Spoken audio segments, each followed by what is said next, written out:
أشهد أن لا إله إلا الله. يقول الله عز وجل في كتابه الكريم بعد أن أقول أعوذ بالله من الشيطان الرجيم إن تجتنبوا كبائر ما تنهون عنه نكفر عنكم سيئاتكم وندخلكم مدخلا كريما ولا تتمنوا ما فضل الله به بعضكم على بعض للرجال نصيب مما اكتسبوا وللنساء نصيب مما اكتسبنا واسألوا الله من فضله إن الله كان بكل شيء عليما رب اشرح لي صدري ويسر لي أمري واحلل عقدة من لساني يفقه قولي آمين يا رب العالمين. আজকে আমি সূরাতুন নিসার দুটি আয়াত শেয়ার করতে চাই। একটি আয়াতে আল্লাহ বলছেন সবার আগে কোন কোন পাপগুলো থেকে আমাদেরকে দূরে থাকা প্রয়োজন। অনেক সময় একজন মুসলিমের জীবনে কাজের অগ্রাধিকার নির্ধারণের ক্ষেত্রে সঠিকভাবে বুঝের অভাব দেখা দেয়। কিছু কিছু কাজ অন্য কাজের চেয়ে বেশি গুরুত্বপূর্ণ, অন্যান্য কাজের চেয়ে আপনার নামাজ বেশি জরুরি। ইসলামের এমন অনেক আমল রয়েছে যা জীবনকে সৌন্দর্যমণ্ডিত করে তুলবে, কিন্তু সেই কাজগুলো গুরুত্বর দিক থেকে নামাজের কাছাকাছি পর্যায়েও নেই, বা পাপ কাজের ক্ষেত্রেও এরকম প্রাধান্য রয়েছে। অনেক আমল রয়েছে যেগুলো আমাদের করা উচিত, যেমন ঘরে প্রবেশের সময় ডান পা দিয়ে প্রবেশ করা উচিত, টয়লেটে প্রবেশের সময় বাম পা দিয়ে প্রবেশ করা উচিত, এবং নির্দিষ্ট দোয়াগুলো পড়া উচিত। এ ধরনের আমলগুলো করার চেষ্টা থাকা উচিত, এগুলো উপেক্ষা করার কোনো সুযোগ নেই। কিন্তু এমন অনেক পাপ কাজ রয়েছে যেগুলো করা কবিরা গুনাহ। অনেক সময় এই অগ্রাধিকার নির্ধারণের ক্ষেত্রে মানুষ যখন সঠিক জ্ঞানের অভাব থাকে তখন তারা ছোট ছোট ব্যাপারকে বেশি গুরুত্ব দেয়। তারা নিশ্চিত করতে চায় যে আমি অমুক অমুক সুন্নাহ ঠিকভাবে পালন করছি তো, অমুক অমুক দোয়াগুলো নিয়মিত পড়ছি তো, শুক্রবারে সূরাতুল কাহফ পড়ছি তো, ইত্যাদি ইত্যাদি। তো তারা ছোট ছোট আমলগুলো সঠিকভাবেই আদায় করে, কিন্তু একই সময়ে চোখের সামনে থাকা বিশাল বিশাল গুনাহগুলো অনায়াসেই করে ফেলে। করার সময় দ্বিতীয়বার চিন্তাও করে না। যেমন ধরুন হারাম উপার্জনের টাকা, জিনা করা, সুদ, এরকম বড় বড় গুনাহ, বিরাট বিরাট শয়তানি পাপগুলো সে অনায়াসেই করে যায়। মনে হয় যেন চোখ থাকতেও সে অন্ধ। ছোট ছোট আমলগুলো আপনি ঠিকই গুরুত্ব দিয়ে করে যাচ্ছেন, যেন মনে মনে ভালো ফিল করতে পারেন যে যাক আমি তো ধর্ম পালন করছি। এজন্যই কুরআন আমাদেরকে বিভিন্ন আমলের সঠিক অনুপাত ঠিক করে দিয়েছে। আল্লাহ এ আয়াতে বলছেন ইনতাজতানিবু কাবাইরা মা তুনহাউনা আনহু, যদি তোমরা নিষিদ্ধ কাজের বড় বড়গুলো হতে বিরত থাকো। সুতরাং দেখা যাচ্ছে এমন অনেক বড় বড় পাপ রয়েছে যেগুলো থেকে আমাদের অবশ্যই বিরত থাকতে হবে। যদি আমরা এটা করতে পারি তাহলে ছোট ছোট পাপের ক্ষেত্রে আল্লাহ বলছেন নুকাফিরু আনকুম সাইয়্যাতিকুম, তাহলে আমি তোমাদের ছোট ছোট পাপগুলো ক্ষমা করে দেব। অর্থাৎ আগে সিরিয়াস ব্যাপারগুলো যত্ন নাও। কোরআন যেগুলোর উপর গুরুত্ব আরোপ করেছে, যেমন টাকা উপার্জনের বিষয়টা, কিভাবে আমরা টাকা আয় করি এবং কিভাবে তা ব্যয় করি, সে ব্যাপারে আগে যত্নবান হওয়া, এটা খুবই সিরিয়াস একটা ব্যাপার। আমাদের আশেপাশে যারা আছে তাদের অধিকারের ব্যাপারে সাবধান থাকা, যারা এতিম বা অভাবগ্রস্ত তাদের দেখাশোনা করা। সূরা মাউনে আল্লাহ বলছেন ফাযালিকাল্লাযী ইয়াদউল ইয়াতীম, সেই ব্যক্তি যে এতিমকে গলা ধাক্কা দেয়। এগুলো বড় ধরনের পাপ। তারপর যেভাবে আমরা আমাদের ব্যবসা বাণিজ্য চালাই, কেউ যদি আপনার কাছে টাকা পায়, কোনো কন্ট্রাক্ট মানতে যদি ওয়াদাবদ্ধ হন, কোনো সেবা প্রদান করার জন্য যদি আপনাকে বেতন দেওয়া হয়, কাজের ক্ষেত্রে সততা বজায় রাখা। ঠিক একইভাবে কোরআনে বর্ণিত সবচেয়ে ভয়ঙ্কর পাপগুলোর একটি হলো সুদ। একইভাবে আমাদের পবিত্রতা রক্ষা করা, অর্থাৎ জেনা ব্যভিচার থেকে বিরত থাকা, এটা কবিরা গুনাহ। এটা এত বড় গুনাহ যে আল্লাহ বলছেন লা তাকরাবুজ জিনা, ব্যভিচারের কাছেও যেও না। অন্যান্য ছোট ছোট গুনাহে তোমরা হয়তো জড়িয়ে পড়বে।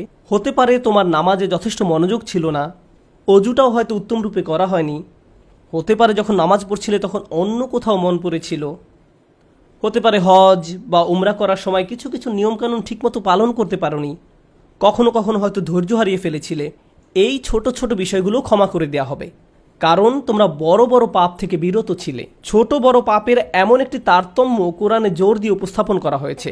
কিন্তু এই আয়াতের যে ব্যাপারটি আমার কাছে বেশ চমৎকার লেগেছে, সেটা শুধু তিনি যে আমাদের পাপগুলো উপেক্ষা করবেন তা নয়, বরং এই পাপগুলোর কথা মনে করে আমরা প্রায় লজ্জিত হয়ে পড়ি। আল্লাহ এর সাথে সাথে আরও যোগ করে বলেন ওয়ানুদখিলুকুম মুদখালান কারিমা, এবং সম্মানজনক স্থানে তোমাদের প্রবেশ করানো হবে। অন্য কথায় ওই ছোট ছোট ত্রুটিগুলোকে উপেক্ষা করে তোমাদেরকে সম্মানিত করা হবে, মর্যাদা দেয়া হবে। আর ওই সব লজ্জাজনক ব্যাপারগুলো তোমাদের রেকর্ড থেকে মুছে ফেলা হবে। তাই যখন তোমরা আল্লাহর সামনে আসবে অপমানিত হবে না, তোমাদের সম্মানজনক স্থানে প্রবেশ করানো হবে। এই আয়াতের আরেকটি ব্যাপারও আমার কাছে বেশ চমৎকার মনে হয়েছে। এই আয়াতের পূর্বের কয়েকটি আয়াতে কিছু কিছু কবিরা গুনাহ নিয়ে কথা বলা হয়েছে, যেমন ব্যবসায় প্রতারণা করা, কাউকে অন্যায়ভাবে হত্যা করা। আর ছোট ছোট পাপ ক্ষমা করে দেওয়ার আয়াতের ঠিক পরের আয়াতে আরও অসাধারণ উপায়ে জীবনের বিভিন্ন বড় বড় পাপে জড়িয়ে পড়ার যে মূল কারণ সেটা বলা হয়েছে। আল্লাহ আজ্জা ওয়া জাল্লা বলেন, ওয়ালা তাতামান্নাউ মা ফাদ্দালাল্লাহু বিহি বা'দাকুম আলা বা'দ। আর তোমরা আকাঙ্ক্ষা করো না এমন সব বিষয়ে যাতে আল্লাহ তাআলা তোমাদের একের উপর অন্যের শ্রেষ্ঠত্ব দান করেছেন। তো আমাদের ক্ষেত্রে যা ঘটে যখন আমরা এমন কাউকে দেখি যে আমাদের চেয়ে বেশি টাকা উপার্জন করে, আমাদের চেয়ে তার চেহারাটাও বেশি সুন্দর, তার গাড়িটাও উত্তম, তার সাংসারিক জীবনটাও প্রশান্তির, কখনো কখনো ভাই বোনের মাঝেও এই হিংসা দেখা দেয়। যেমন আমি বলতে শুনেছি, আমার বোনের গায়ের রং আমার চেয়ে উজ্জ্বল। হিংসা বিভিন্ন প্রকৃতির হতে পারে। কারো ভালো কিছু থাকার কারণে আপনি তাকে ঈর্ষা করতে পারেন, এবং আপনার নিজের সেটা না থাকার কারণ নিয়ে সারাক্ষণ চিন্তা করতে পারেন। আর এই চিন্তা আপনাকে শেষ করে দিতে পারে। এটা ছোট বড় যে কোনো কিছুর জন্য হতে পারে। এটা বস্তুগত বিষয় যেমন অর্থকড়ি, ঘরবাড়ির জন্য হতে পারে। আবার অবস্তুগত বিষয় যেমন বাবার ভালোবাসা, মায়ের ভালোবাসার জন্যও হতে পারে। বাবা কেন তাকে এত ভালোবাসে, আমার প্রতি তো এত মনোযোগ দেয় না। মা সবসময় শুধু আমার দোষ দেখেন, তিনি কখনো ওর দোষ দেখেন না। মাঝে মাঝে পিতামাতার আচরণ ব্যাপারটাকে আরও জটিল করে তোলে, কারণ তারা বারবার বলতে থাকেন, কেন তুমি তোমার ভাইয়ের মতো হতে পারো না, ও কত লক্ষ্মী। তাদের এমন আচরণ পরিবারের ভিতরে আরও বেশি হিংসা তৈরি করে। আল্লাহ এখানে বলছেন, অন্যদের যা দেয়া হয়েছে তার জন্য আকাঙ্ক্ষা করো না। আপনি নিজেই তো দেখতে পান যে আপনার চেয়ে ভালো চেহারার মানুষ রয়েছে, আপনার আমার চেয়ে বুদ্ধিমান মানুষও রয়েছে, আমাদের চেয়ে বেশি টাকা কামাই করে এমন লোকজনও রয়েছে। পরিবারে এমন কেউ থাকতে পারে যে আপনার চেয়ে বেশি প্রশংসা লাভ করে। কখনো কখনো হয়তো অন্যায়ভাবে তাদেরকে প্রাধান্য দেওয়া হয়, কিন্তু অনেক ক্ষেত্রে আসল ব্যাপার হলো আল্লাহ তার জন্য রিজিকের যে দরজা খুলে দিয়েছেন তা তিনি আমার জন্য খুলেননি, তিনি আমার জন্য অন্য দরজা খুলে দিয়েছেন। আমরা অন্য একজনকে যা দেয়া হয়েছে ঠিক সেটাই কামনা করি। আল্লাহ আপনাকে আমাকে অন্য একজনের মতো করে বানাননি। আল্লাহ অন্য মানুষদের জন্য রিজিকের যে দরজা খুলে দিয়েছেন তা হয়তো আমার জন্য দেননি। আমাদের প্রত্যেকেরই রয়েছে জীবিকা উপার্জনের স্বতন্ত্র সুযোগ। আল্লাহর অনুগ্রহ অর্জন করতে হলে আমাদের প্রত্যেককে যে সুযোগ দেওয়া হয়েছে তার আলোকে কঠোর পরিশ্রম করতে হবে, অন্যদের সাথে নিজেকে তুলনা করে নয়। এই আয়াত যে ইতিবাচক বিষয়গুলোর প্রতি জোর দেয় সেটা আলোচনা করার পূর্বে আমি আরেকটা ব্যাপারে কথা বলতে চাই। এই হিংসা কেন অনেকগুলো বড় বড় গুনাহের মূল কারণ? আমাদের জানা মতে রেকর্ড করা ইতিহাসে আল্লাহর বিরুদ্ধে সর্বপ্রথম যে বিদ্রোহ করা হয় তা হলো ইবলিস শয়তানের বিদ্রোহ। আর এই বিদ্রোহের মূল কারণ ছিল হিংসা। সে কেন এত মনোযোগ পাচ্ছে? তাকে তো জাস্ট মাটি দিয়ে তৈরি করা হয়েছে। এভাবেই অবাধ্যতার শুরু। মানুষ পৃথিবীতে আসার পর সর্বপ্রথম যে পাপটি সংঘটিত হয় তা হলো কাবিল কর্তৃক তার ভাই হাবিলের হত্যা। সেটাও ছিল হিংসার কারণে। এই হিংসা এতটাই জঘন্য আর কদাকার হতে পারে যে আপনি যদি ইয়াকুব আলাইহিসসালামের মতো একজন মহান নবীর সন্তানও হয়ে থাকেন, আর আপনার ভাইও যদি হয়ে থাকেন একজন অসাধারণ ছেলে যে কিনা এখনও নবী না হলেও তার মাঝে নবীর বৈশিষ্ট্য বিদ্যমান রয়েছে, এই হিংসা আপনাকে এতটাই নিয়ন্ত্রণহীন করে দিতে পারে যে আপনি তাকে হত্যা করতে উদ্যত হতে পারেন। আমি যা বোঝাতে চাচ্ছি তা হলো হিংসা এবং ঈর্ষাকে ছোট করে দেখা উচিত নয়। ব্যাপারটাকে এমন মনে হতে পারে যে এটি আমার আপনার ভিতরে একটা অনুভূতি মাত্র। মূলত হিংসার আরবি শব্দ হলো হাসাদ, আর হাসাদ শব্দের শাব্দিক অর্থ হলো আঁচড়। তারা এটাকে এভাবে বর্ণনা করে, হিংসা হলো মনের ভিতরে একটি চুলকানি। ঠিক শরীরের চামড়ার উপর কোনো পোকামাকড় কামড় দিলে আপনি যেমন চুলকাতে চান, সেরকম এটি যত চুলকাবেন অবস্থা তত খারাপ হবে। আপনার উচিত হলো একে উপেক্ষা করা, এবং এক সময় এটা এমনিতেই ভালো হয়ে যাবে। আপনাকে এটা উপেক্ষা করতে হবে। এটাই হাসাদ। ইমাম হাসান রাদিয়াল্লাহু তাআলা আনহু বলেন, আমি হিংসুকের চেয়ে এমন কোনো অনিষ্টকারী দেখিনি যাকে আসলে বেশি ক্ষতিগ্রস্ত ব্যক্তির মতো দেখায়। সাধারণত কেউ ক্ষতি করলে অন্য একজন তার এই ক্ষতির কারণে ক্ষতিগ্রস্ত হয়, কিন্তু হিংসার ক্ষেত্রে ক্ষতিকারী নিজেই নিজের ক্ষতি করে। সে হিংসা করছে, কিন্তু এই হিংসার কারণে নিজেই নিজের অনিষ্টের শিকার হচ্ছে। আর এ কারণেই সূরা ফালাকে হিংসুকের হিংসা থেকে আমরা আল্লাহর নিকট আশ্রয় প্রার্থনা করি। ওয়া মিন শাররি হাসিদিন ইযা হাসাদ। হিংসুকের অনিষ্ট থেকে যখন সে হিংসা করে, ঠিক সেই মুহূর্তে যখন সে হিংসা করে, এটা খুবই গুরুত্বপূর্ণ একটা ব্যাপার। এই হিংসার কারণে আপনার আমার জীবনে ভয়ঙ্করতম সমস্যা তৈরি হতে পারে। এখন আমি নিজেকে বিশ্লেষণ করতে চাই, যখন আমি নিজেই অন্যকে হিংসা করতে শুরু করি তখন কোন কোন ধরনের নেয়ামত থেকে নিজেকে বঞ্চিত করি। যখন আমি নিজেই অন্যের উন্নতি সহ্য করতে পারি না, ব্যাপারটা আর একটু খোলাসা করে বলছি। تمني زوال النعمة لدونه। আপনি ইচ্ছা করেন যে তার যেন এই নিয়ামতটি না থাকে। ব্যাপারটা এমন নয় যে আচ্ছা ওই ভাই খুবই শক্তিশালী, আমি যদি তার মতো শক্তিশালী হতাম। না না না, আমি ইচ্ছা করি যে সে অসুস্থ হয়ে পড়ুক আর আমি শক্তিশালী হয়ে উঠি। আপনি ইচ্ছা করেন তার মাঝে যেন ওই ভালো বিষয়টা না থাকে। কোন কারণে সে ওইটা পাবে? আচ্ছা সে প্রমোশন পেয়েছে, এখন আমারও ইচ্ছা হয় যে আমিও যেন প্রমোশন পাই। না না না, হিংসা হলো আমি চাই সে বরখাস্ত হোক আর আমি প্রমোশন পাই। আপনি তার ব্যর্থতা দেখতে চান, আপনার ভেতরের কিছু একটা চায় তার যেন পতন ঘটে। তার পতনের ফলে আপনার জীবিকায় সমৃদ্ধি আসে না, আপনার এতে কোনো উপকার হয় না, তবু আপনার ভেতরের কিছু একটা তার পতন কামনা করে। যদি তার পতন ঘটে তাহলে আপনার কাছে তা ভালো লাগবে। এটাই হলো হাসাদ। কিভাবে এটা একজনের ভালো দিক ধ্বংস করে দেয়? আমরা ইবলিস শয়তান সম্পর্কে জানি। আল্লাহ তাকে ফেরেশতাদের কাতারে রেখেছিলেন, এর চেয়ে উন্নত কোনো মর্যাদা হতে পারে না। কিন্তু হিংসা তাকে এত উচ্চ পর্যায় থেকে একেবারে নিম্নতম পর্যায়ে নামিয়ে দিয়েছে, আল্লাহর নিকট থেকে বহু দূরে সরিয়ে দিয়েছে। চিন্তা করতে পারেন এত বড় মর্যাদা কেড়ে নেওয়া হলো, এর মূল কারণ ছিল হিংসা। চিন্তা করতে পারেন মূল কারণ হলো নিজেকে অনেক বড় কিছু মনে করা। হিংসার কারণে হত্যার মতো জঘন্য অপরাধ সংঘটিত হলো। আল্লাহ সূরা আরাফে বর্ণনা করেন, কান্নামা কাতালান নাসা জামিআ, সে যেন গোটা মানব জাতিকে হত্যা করলো। হিংসার কারণে হত্যার মতো জঘন্য অপরাধ সংঘটিত হলো, আর এই মহাপাপের মূল কারণও ছিল হিংসা। এই সকল উদাহরণের মূল শিক্ষা হলো আমাদের নিজেদেরকে ভালো করে বিশ্লেষণ করে দেখা উচিত আমরা নিজেরা এই রোগে আক্রান্ত কিনা। ভালো করে খতিয়ে দেখা উচিত আমাদের মাঝে এই ঘৃণ্য ব্যাধিটি আছে কিনা। মানুষ শুধু টাকা পয়সা নিয়ে হিংসা করে না, মানুষ প্রায় সব কিছু নিয়ে হিংসা করে। পরিবারের সবার মনোযোগের কেন্দ্রবিন্দু হওয়া, এটা এমনকি ধর্মীয় পরিমণ্ডলেও ঘটতে পারে। ভাই জানেন অমুক শায়েখ, তার ভিডিও মানুষ বেশি দেখে।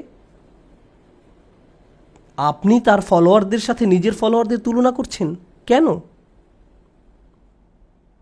মাহফিলে তাকে কেন প্রধান বক্তা করা হলো, তাকে কেন সবচেয়ে ভালো সময় বক্তব্য দিতে দেয়া হলো? এমন ঘটনা মসজিদেও ঘটতে পারে। ভাই দেখেছেন তারা কত টাকা তুলেছে, আমরা এত টাকা তুলতে পারিনি। আর এই মনোভাব প্রতিযোগিতায় সীমাবদ্ধ থাকে না, হিংসায় পরিণত হয়। কেন তারা আমাদের চেয়ে ভালো করছে? এই হিংসা এমনকি ধর্মীয় পরিমণ্ডলেও আঘাত করতে পারে। মদিনায় আসার পর সাহাবীরা ধারণা করেছিলেন মদিনার ইয়াহুদিরা সবার আগে ইসলাম ধর্ম গ্রহণ করবে। এ সম্পর্কে কোরআনে এসেছে, আফাতাতমাউনা আইয়ুমিনু লাকুম, তোমরা কি আশা করো যে তারা তোমাদের কথা ঈমান আনবে? কারণ তারা আহলে কিতাব, তারা ওহী অবতীর্ণ হওয়া সম্পর্কে অবগত ছিল। তারা রাসূল সাল্লাল্লাহু আলাইহি সাল্লামকে সেভাবে চিনত যেভাবে তারা তাদের ছেলে মেয়েদের চিনতে পারত। এর কারণ ছিল আসলে হিংসা। তারা এই ব্যাপারটা মেনে নিতে পারেনি যে নবী প্রেরণের অনুগ্রহটি বনী ইসরায়েলদের কাছ থেকে অন্যদের কাছে চলে যাবে। তারা চাইতো ওহী মুহাম্মদ সাল্লাল্লাহু আলাইহি সাল্লামের কাছে না এসে তাদের কারো কাছে আসুক। জীবনের এমন কোনো দিক নেই যেখানে হিংসার আক্রমণ হওয়ার সম্ভাবনা নেই। এটা আপনার চাকরি জীবনে প্রভাব ফেলতে পারে, ব্যবসায়িক জীবনে প্রভাব ফেলতে পারে, আপনার পারিবারিক জীবন, ব্যক্তিগত জীবন, ধর্মীয় জীবন, সামাজিক জীবন থেকে শুরু করে জীবনের প্রতিটি ক্ষেত্রে এর প্রভাব পড়তে পারে। সম্প্রতি বিশ্বের বিভিন্ন প্রান্তে ভ্রমণ করার অভিজ্ঞতা থেকে আমি এক নতুন ধরনের হিংসা সম্পর্কে অবগত হয়েছি। অনেক বোন এসে আমার কাছে প্রশ্ন করেন, এটা বলার কারণে হয়তো আমি সমস্যায় পড়তে পারি, যাই হোক, কোরআনে কেন পুরুষদের জন্য অমুক অমুক বিধান দেওয়া হয়েছে আর নারীদের জন্য সম্পূর্ণ ভিন্ন বিধান দেওয়া হয়েছে? পুরুষদের কেন বোরকা পরতে হয় না? আমাকে এই প্রশ্ন করা হয়েছিল। ডিভোর্স আইনের ক্ষেত্রে দেখা যায় আইনগুলো কেমন যেন পুরুষের অনুকূলে, মহিলারা জান্নাতে কী পাবে? আমি বলছি না যে এই প্রশ্নগুলোকে উপেক্ষা করতে হবে, কিন্তু এখানে একটা ব্যাপার আমাদের সাবধান থাকতে হবে। আমরা আল্লাহ সুবহানাহু ওয়া তাআলা সম্পর্কে কথা বলছি। তিনি যখন কোনো বিধিবিধান নাজিল করেন, এই বিধানগুলো আমি প্রবর্তন করিনি, আমি শুধু এই বিধানগুলো বোঝার চেষ্টা করেছি এবং শেখানোর চেষ্টা করছি। কিন্তু যিনি এই বিধানগুলো দিয়েছেন তিনি হলেন সবচেয়ে দয়াবান, ভালোবাসাপূর্ণ এবং সবচেয়ে ন্যায় বিচারক। যদি এই বিধান নিয়ে আপনার অন্তরে খুঁতখুঁতে ভাব থাকে এবং মনে মনে ভাবেন যে আমার মনে হচ্ছে এখানে ন্যায্য বিধান দেয়া হয়নি, ন্যায্য বিধান দেয়া হয়নি। এটা খুবই মারাত্মক একটি সমস্যা। এমনকি আল্লাহ সম্পর্কে এই মনোভাব যে আমাকে ঠকানো হয়েছে, আমাকে তিনি যা দিয়েছেন সেখানে ঠকিয়েছেন, আমাকে পুরোপুরি বুঝতে হবে কেন তিনি আমাকে এটা করতে বলেছেন। একটা ব্যাপারে বলছি, উদাহরণস্বরূপ কেউ যদি আমাকে জিজ্ঞেস করে কেন আল্লাহ মহিলাদেরকে পর্দা করতে বলেছেন, আমার সৎ জবাব হবে আমি জানি না। আমি নিজে নিজে চিন্তা করে হয়তো এই বিধানের কিছু উপকারী দিক তুলে ধরতে পারবো, কিন্তু এই উপকারী দিকগুলো আল্লাহ অবতীর্ণ করেননি। এই উপকারগুলো আমি চিন্তা করে বুঝতে পারলাম, আর আমার এই সাহস নেই যে আমি বলবো যে অমুক অমুক যুক্তির কারণে হিজাব পড়তে হবে, কারণ এই যুক্তিগুলো আল্লাহ অবতীর্ণ করেননি। অনেক সময় আল্লাহ কোনো বিধান নাজিল করেন কিন্তু তার পেছনের কারণ বর্ণনা করেন না। তিনি বলবেন তুমি নিজে নিজে চিন্তা করে দেখো, লাআল্লাকুম তাতাফাক্কারুন লিয়াদাব্বারু আয়াতিহি, কেন এই বিধানগুলো দেয়া হয়েছে তা তোমরা নিজেরা চিন্তা করে খুঁজে নাও। তবে একটা ব্যাপার আমি নিশ্চিত জানি, যে বিধানই তিনি অবতীর্ণ করেন না কেন তা আমাদের প্রতি তার অপার অনুগ্রহ মাত্র। আল্লাহ এই আয়াতগুলোতে কি বলছেন? উত্তরাধিকার সম্পত্তি বন্টনের বিষয় বর্ণনা করা আয়াতগুলোর পরে এসেছে। ইসলামের সবাই সমান উত্তরাধিকার সম্পত্তি পায় না, নারী এবং পুরুষ সমান সম্পত্তি পায় না। তারা মেয়ে, স্ত্রী, মা যেই হোক না কেন সমান সম্পত্তি পায় না। তাই আল্লাহ কি বলেছেন? লিররিজালি নাসিবুম মিম্মা ইকতাসাবু ওয়া লিন-নিসাই নাসিবুম মিম্মা ইকতাসাবনা, পুরুষদের জন্য রয়েছে অংশ তারা যা উপার্জন করে তা থেকে, এবং নারীদের জন্য রয়েছে অংশ যা তারা উপার্জন করে তা থেকে। এই আয়াতে মিন অর্থাৎ থেকে এই শব্দের ব্যবহারটি লক্ষ্য করার মতো। এই পৃথিবীতে যত কিছুর জন্য আপনি কাজ করেন তার সবটুকুর ফসল পাবেন না, এর থেকে একটি অংশ পাবেন আর বাকি অংশ পরে পাবেন। অথবা আপনি কাজ করেছেন কিন্তু তার কিছু অংশ সুফল পাওয়ার যোগ্য ছিল না, যেমন হয়তো আপনার নিয়ত শুদ্ধ ছিল না, কাজটা যথেষ্ট পরিশুদ্ধ ছিল না, তাই আপনি আপনার কাজের সেই অংশের মূল্য পাবেন যা মূল্য পাওয়ার যোগ্য ছিল। তাই আল্লাহ বলছেন পুরুষরা কি পাবে তার জন্য একটি মান আমি নির্ধারণ করে রেখেছি, আবার নারীরা কি পাবে তার জন্য একটি মান আমি নির্ধারণ করে রেখেছি। তারপর তিনি বলছেন ওয়াসআলুল্লাহ মিন ফাদলিহি, কুরআনের অসাধারণ একটি বাক্য। এর অর্থ হলো আর আল্লাহর কাছে তার অনুগ্রহ প্রার্থনা করো। এখানে ফাদল দ্বারা শুধু অনুগ্রহ বোঝায় না। হিংসার ক্ষেত্রে হিংসুক ব্যক্তি মনে করে অমুক আমার চেয়ে বেশি ফাদল পেয়েছে, অমুক ব্যক্তি সম্পত্তির দিক থেকে আমার চেয়ে বেশি ফাদল বা অধিক আনুকূল্য পেয়েছে, অথবা চেহারা সুরতের দিক থেকে বা সুযোগ সুবিধার দিক থেকে বেশি আনুকূল্য পেয়েছে। বাসায় কোনো মেয়েও এমনটা অনুভব করতে পারে, কারণ তার বোন বিয়ের সব প্রস্তাব পাচ্ছে কিন্তু সে পাচ্ছে না, আমার বোন আমার চেয়ে বেশি ফাদল পেয়েছে। আল্লাহ বলছেন যদি তুমি ফাদল পেতে চাও তাহলে আল্লাহর অন্য কোনো সৃষ্টির চেয়ে বেশি চাওয়ার পরিবর্তে সরাসরি আল্লাহর কাছ থেকে নিজের জন্য ফাদল চাও। নিজেকে অন্যদের সাথে তুলনা করা বন্ধ করো, বরং আল্লাহর নিকট থেকে তুমি নিজের জন্য কি পেতে পারো তার দিকে মনোযোগ দাও। মনে মনে ধরে নাও যে আশেপাশে কারো কোনো অস্তিত্ব নেই, অন্যদের কি আছে সে সম্বন্ধে চিন্তা ভাবনা করা বন্ধ করো। মনের উপর যদি এরূপ নিয়ন্ত্রণ প্রতিষ্ঠা করতে পারেন তাহলে খুবই সুখী জীবনযাপন করতে পারবেন। যদি কখনো এমনটা হয় যে তুমি ক্লাসে বসে আছো, স্যারের বক্তব্য শুনতে পাচ্ছ কিন্তু কিছুই বুঝতে পারছো না, মনে মনে ভাবছো আমি জানি না আমি কোন স্বর্গে বাস করছি, কিন্তু তোমার পাশের ছেলে বা মেয়েটি প্রতিবার হাত তুলে স্যারের প্রত্যেকটা প্রশ্নের জবাব দিচ্ছে আর তোমার মন বিষিয়ে উঠছে। মনে মনে ভাবছো যদি মেয়েটাকে কষে একটা চড় দিতে পারতাম, আমি তাকে সহ্য করতে পারছি না কারণ সে সব প্রশ্নের উত্তর দিচ্ছে। তোমার সকল মনোযোগের কেন্দ্রবিন্দুতে এমন একজন যে তোমার চেয়ে বেশি বুদ্ধিমান, যে স্যারের প্রিয় ছাত্র, যে সকলের মনোযোগ পাচ্ছে, যার কারণে তোমার নিজেকে খারাপ ছাত্র মনে হয় বা যার কারণে তারা তোমাকে লজ্জা দিচ্ছে। কিন্তু একটা ব্যাপার কি তুমি খেয়াল করেছো? তুমি সেখানে বসে আছো শুধু তুমি এবং শিক্ষক। তুমি এখানে এসেছো শিখতে, অন্যের দোষ না দিয়ে তোমার উচিত নিজেকে দোষ দেয়া। হায় হায় আমি আমার মনোযোগ হারিয়ে ফেলেছি। নিজের কাছে ব্যাখ্যা দাবি করো কেন তুমি মনোযোগ হারালে। প্রশ্ন করতে গিয়ে লজ্জা অনুভব করো না। তুমি এখানে এসেছো নিজের উন্নতি সাধন করতে, অন্যদেরকে নিজের মূল্য বোঝাতে নয়। তুমি এই জন্য শিখতে আসনি। একই কথা প্রযোজ্য চাকরির জায়গায়, পরিবারের। অন্য কাউকে বেশি দাম দেওয়া হচ্ছে বলে আপনি নিজেকে গুটিয়ে ফেলবেন না। যদি কোনো অন্যায় করা হয় আপনি কথা বলুন, কোনো কিছু যদি বলার থাকে বলুন। যদি কোনো কিছু আপনাকে বিরক্ত করে ভেতরে ভেতরে জ্বলবেন না এবং এটাকে বড় হতে দিবেন না, নিজের ভেতরে ঘৃণা তৈরি হতে দিবেন না। আমরা আল্লাহর নিকট যে দোয়াগুলো করি তার একটি হলো ওয়ালা তাজআল ফি কুলুবিনা গিল্লাল লিল্লাযিনা আমানু, ঈমানদারদের বিরুদ্ধে আমাদের অন্তরে কোনো বিদ্বেষ রেখো না। যখন আমরা কিয়ামতের দিন তার সামনে দণ্ডায়মান হব তখন যেন আমাদের অন্তরে ইমানদারদের বিরুদ্ধে কোনো গিল বা খারাপ অনুভূতি না থাকে। আমরা দুনিয়াতেও এটা চাই না, আর জান্নাতে আল্লাহ আমাদের থেকে তা দূরে রাখুন। তাই এই ব্যাপারটা পার্থিব জীবনে ঘটতে পারে। এমন হতে পারে যে কারো বিরুদ্ধে আপনার অন্তরে হিংসার মনোভাব তৈরি হচ্ছে, ও সে তো এই পজিশন পাওয়ার যোগ্য নয়, সে তো অমুক কাজ করার যোগ্য নয়। আপনার অন্তরে যদি এমন অনুভূতি তৈরি না হয় তাহলে সেটা খুবই ভালো। কিন্তু অনেক মানুষ আছে যারা এভাবে চিন্তা করে, ওই লোক আমার চেয়ে অনেক বেশি বেতন পায়, সে কেন আমার চেয়ে বেশি বেতন পাবে? তারা কত টাকা বেতন পায় বা না পায় তার সাথে আপনার সম্পর্ক কি? আপনি কি করেন? আপনি কি অর্জন করেছেন?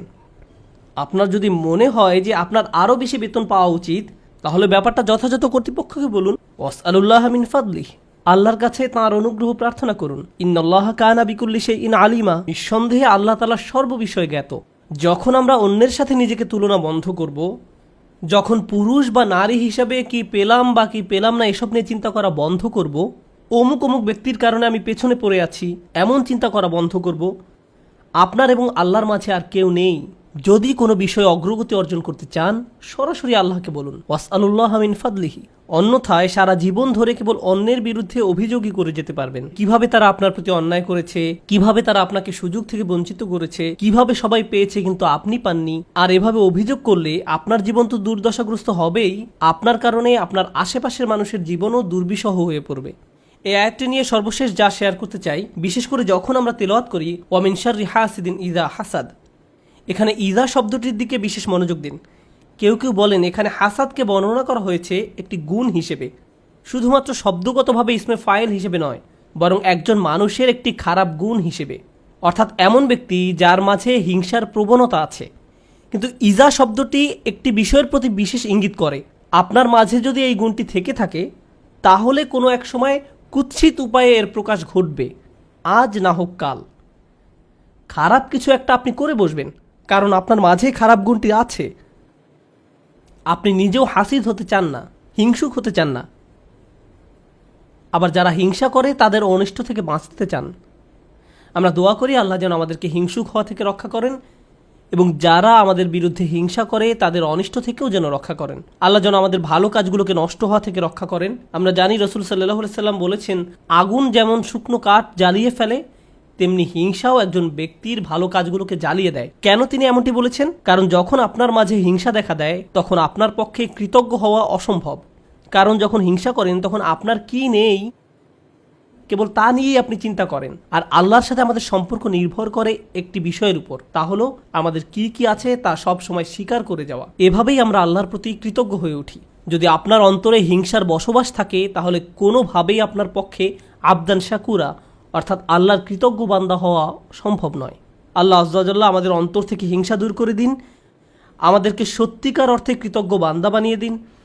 আল্লাহ সঠিকভাবে তার অনুগ্রহ চাওয়ার মতো তৌফিক দান করুন এবং আমাদের জীবনকে আরও সুন্দর করে দিন। বারাকাল্লাহু লি ওয়া লাকুম ফিল কুরআনিল হাকিম ওয়া নাফা'নি ওয়া ইয়্যাকুম বিল আয়াতি ওয়াজ যিকরিল হাকিম। أشهد أن لا